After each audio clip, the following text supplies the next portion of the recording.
안녕하십니까. 언제나 소비자 편에서 방송하는 콘스탄트 김입니다. 이번 시간에는 돈 버는 증여가 되겠습니다. 할아버지가 연세가 많이 들었습니다. 90세 내외가 됩니다. 고령의 할아버지가 손자녀한테 증여해야 하는지 거기에 대해서 알아보도록 하겠습니다. 증여라고 하는 것은요, 일방적으로 상속세를 줄이기 위해서 반드시 해야 되는 증여는 정말로 최선이 아닌가 생각합니다. 그러니까 상속세를 줄이기 위해서 우리는 증여를 할 필요가 있겠죠. 증여세를 줄이기 위해서 증여를 하는 것은 절대로 안 됩니다. 우리의 목표는 단 한 가지입니다. 상속세라고 하는 미래 확정된 비용입니다. 근데 그 확정된 비용이 지속적으로 상승하죠. 왜냐하면 현재 증여하지 않는다면 현재 재산이 지속적으로 상승하니까 미래에 확정된 비용도 정말로 복리처럼 굴러가는 리스크를 당할 수가 있다는 것이 되겠습니다.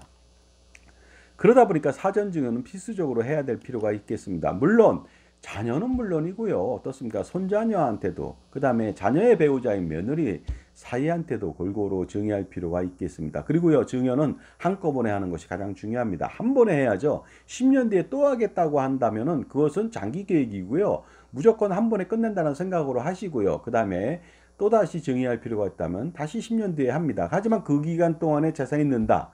이 부분에 대해서는 감당할 수가 없겠죠. 그러니까 콘스탄트 김의 NGP 플랜을 통해서 증여를 완벽하게 한 다음에 나머지 재산을 손자녀 법인에 가소금으로 넣고 운영한다면 재산이 절대 늘지 않습니다. 그리고 나서 10년 단위로 증여한다면 상속세를 완벽하게 줄일 수가 있다는 것이 되겠습니다.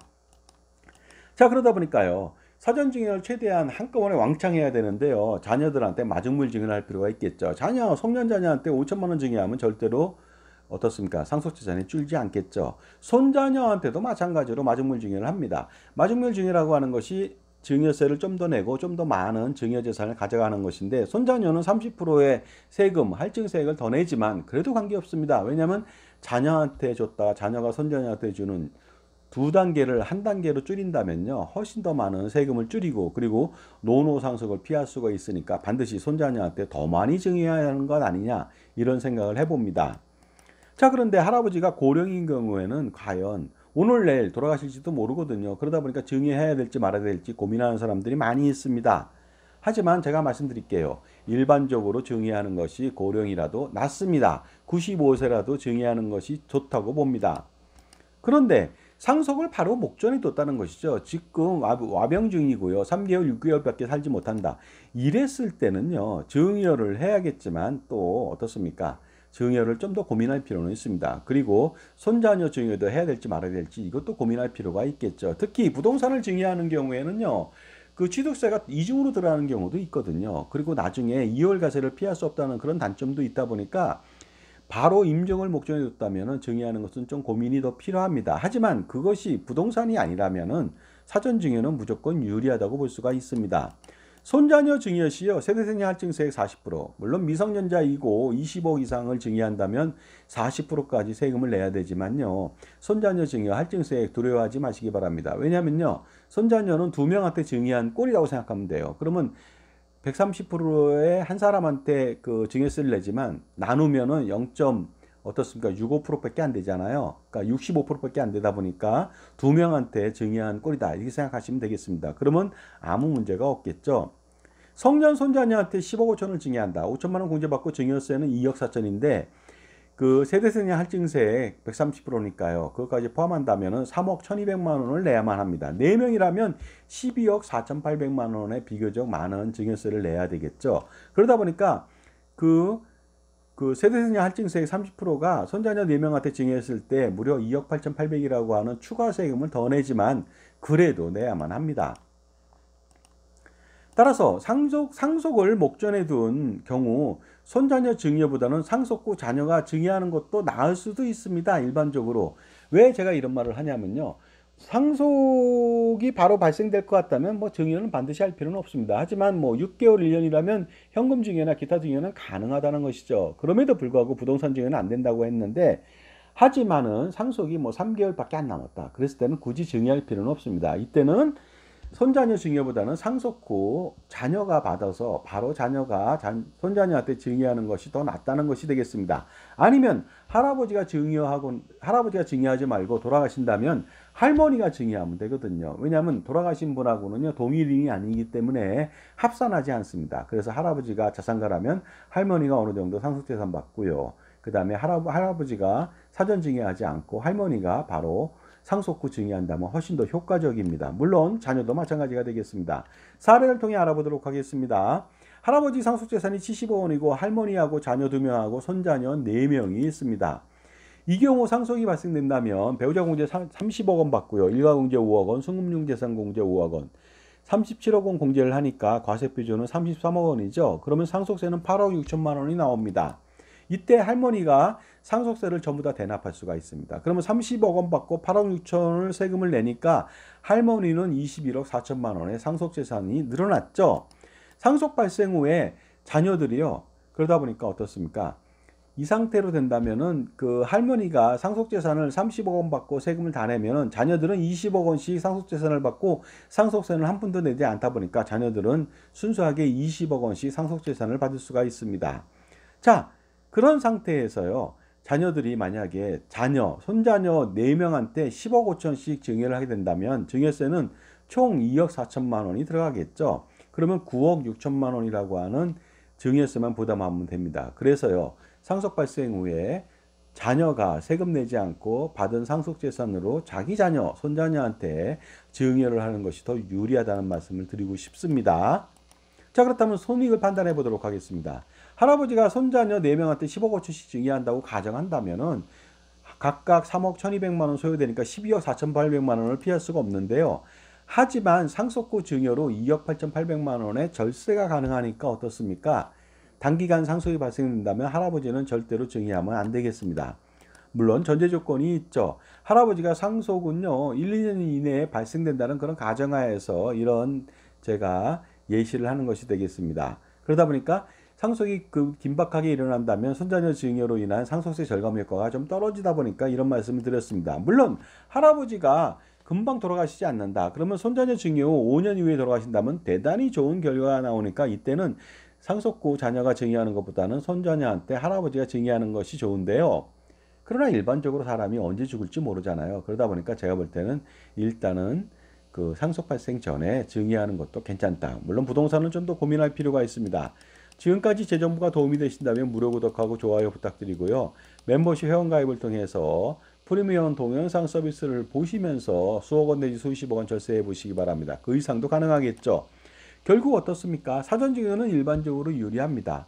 하지만 손자녀 증여는 상속이 바로 임박한다면은 약간 불리할 수도 있다는 점을 말씀드리겠습니다. 세대승량 할증세액 때문에 그렇습니다. 그러나 부동산 자산이 급등할 가능성이 대단히 높다고 판단한다든가 재개발된다든가 여러 가지 호재가 있을 수도 있죠. 이랬을 때는 손자녀 증여도 괜찮다는 말씀을 꼭 드리겠습니다. 만약에 부동산 가액이 10억 5천인데 3년 후에 재건축 호재로 20억 원으로 상승한다고 가정한다면 어떨까요? 지금 만약 그 세대승량 할증세 7,200만 원을 그때는 더 내더라도요 증여할 필요가 있겠죠. 왜냐하면 증여로 인해서 상속세 절세액이 무려 4억 7,500만 원이 되다 보니까 그렇습니다. 왜냐하면 증여하지 않는다면 3년 후에 20억 원으로 뛰거든요. 그리고 상속 후 해당 부동산을 자녀한테 증여할 경우 증여세 또한 늘어나게 됩니다. 그러니까 이중과세로 이중부담을 받을 필요가 없습니다. 이럴 때는 할아버지가 손자녀한테 바로 증여할 필요가 있습니다. 하지만 보다 효과적인 절세 전략을 좀 살펴볼 필요가 있겠죠. 할아버지의 상속 재산을요 동결시킬 필요가 있습니다. 증여를 하고 나서 동결시킬 수도 있고 증여하지 않고도 동결시킬 수 있는 방안이 있습니다. 이렇게 된다면 나중에 상속세 증가를 방지할 수가 있겠습니다. 바로 콘스탄트 김의 NGP 플랜을 실행시켜서 손자녀 법인의 할아버지, 아버지, 손자녀, 할아버지, 아버지, 할머니, 어머니 가수금을 넣고서 활용한다면 그 가수금은요 재산이 늘어나더라도 절대로 상속재산이 늘어나지는 않습니다. 늘어난 재산에 대해서는 손자녀 법인에 넣기 때문에 손자녀 재산이 되지 않겠습니까? 가령 할아버지가 가수금 20억 원을 넣고서 투자해서 활용한다면 거기서 얻어지는 수익이 10억, 20억이라 할지라도 그 돈은 상속재산이 아니라는 것 아니겠습니까? 그러니까 상속세의 동결 효과로 상속세를 줄일 수가 있는 것이죠. 그러다 보니까 콘스탄트 금의 NGP 플랜을 실행한다면요. 할아버지 상속세를 동결시킬 수가 있습니다. 그리고 10년 단위로 증여를 하다 보니까 할아버지 상속세를 완벽하게 없앨 수도 있고요. 할아버지 건보료 줄일 수 있고요. 절감시킬 수 있고요. 그 다음에 완벽하게 안 낼 수도 있고, 할아버지 소득세도 줄일 수 있겠죠. 개인이 투자하면 종합소득세 49.5% 세금까지 내야만 합니다. 그 다음에 손자녀 자산 증식에 엄청난 도움이 되고요. 그리고 할아버지 그 재산을요, 가수금을 효과적으로 빼서 운영할 수 있을 때 엄청나게 많은 상속세, 그 할아버지 상속세를 줄일 수 있는 방안들이 무궁무진하니까요. NGP 플랜 실행할 필요가 있겠죠. 그런데요, 할아버지가 손자녀 법인한테 가수금을 지원한다면은 법인에서 이자 내야 되는 건 아니냐, 그 다음에 할아버지 종합과세 당하는 거 아니냐, 이렇게 생각을 하는데요. 어떻습니까? 특수관계 법인에 대한 가수금의 지원으로 증여의제가 당할 수가 있습니다. 증여세가 과세당할 수 있고요. 그 다음에 보통은요, 소득세법에서 돈을 빌려주면 이자를 안 받으면 인정이자로 해서 소득세를 내야 되고 건보료를 내야 되는 그런 문제가 발생할 수도 있지만은, 할아버지가 법인한테 그러니까 가수금을 지원하는 경우에 법인에서 이자 지급 의무는 없습니다. 부당이익 계산 부인 규정이 소득세법에 없기 때문에 그렇습니다. 그리고요, 그러다 보니까 100억 원을 빌려줘도 이자 한 푼도 안 받아도 된다는 것이죠. 그 다음에 증여 의제도요, 그 직계존비속 특수관계 법인한테 30% 이상 지불이 있는 경우에 1년에 1억 원 이상의 이득이 생겼을 때만 증여세를 과세하다 보니까 어떻습니까? 4.6%로 환산한다면요, 21억 7천만 원까지 증여, 가수금을 주더라도 증여세는 한 푼도 발생하지 않습니다. 따라서 어떻습니까? 자녀가 3명, 손자녀가 3명이다. 그러면 21억 7천만 원 곱하기 셋 하면요, 65원까지 한 사람이 가수금을 운용해도 증여세는 발생하지 않는다는 것이 되겠습니다. 그러므로 콘스탄트 김의 NGP 플랜을 통해서 정말로 다양한 혜택을 누릴 필요가 있겠죠. 100년 동안의 투자와 절세를 동시에 누릴 수가 있습니다. 100년 동안의 투자 우산하고 세금 우산을 지켜드릴 수 있고, 투자 수익에 대한 절세 또한 물론이 되겠습니다. 따라서 어떻습니까? 각자 처한 상황에 따라서 증여세, 상속세, 절세 전략은 제가 세워드릴 수 있겠죠. 그리고 이것은 종합적인 판단과 실행 전략이 필요합니다. 그러니까 단편적인 지식 갖고 해결할 수는 없겠습니다. 그래서 콘스탄트 김의 NGP 플랜을 통해서 바로 가족투자법인으로 투자와 상속세, 절세에 모두 다 그 성공해 보시기 바랍니다. 그래서 콘스탄트 김의 NGP 플랜 세미나 좀 안내해 드릴게요. 현재 이거 9월달로 되어 있는데요. 10월 4일 금요일 오후 2시, 10월 5일 토요일 오후 2시에 각각 합니다. 그러니까 참조해 보시기 바랍니다. 강남역 공간이즈 스터디룸 카페에서 하고요. 5번 출구에서 2, 3분 걸어가면 되겠습니다.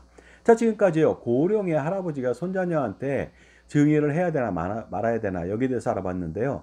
증여는 우선 할 필요가 있지만은 부동산 같은 경우 아니면 기타 등등 여러 가지 문제점을 고려해서 안 할 수도 있고요. 대부분 해야 될 필요가 있고, 안 하게 되더라도 그 가수금에 대한 그 할아버지 상속재산에 대한 동결 효과를 통한 콘스탄트 김의 NGP 플랜의 효과는 대단하다는 말씀을 드리겠습니다. 그러니까 반드시 증여 전략하고 병행해서 콘스탄트 김의 NGP 플랜을 같이 실행시키면 좋지 않을까 생각합니다. 감사합니다.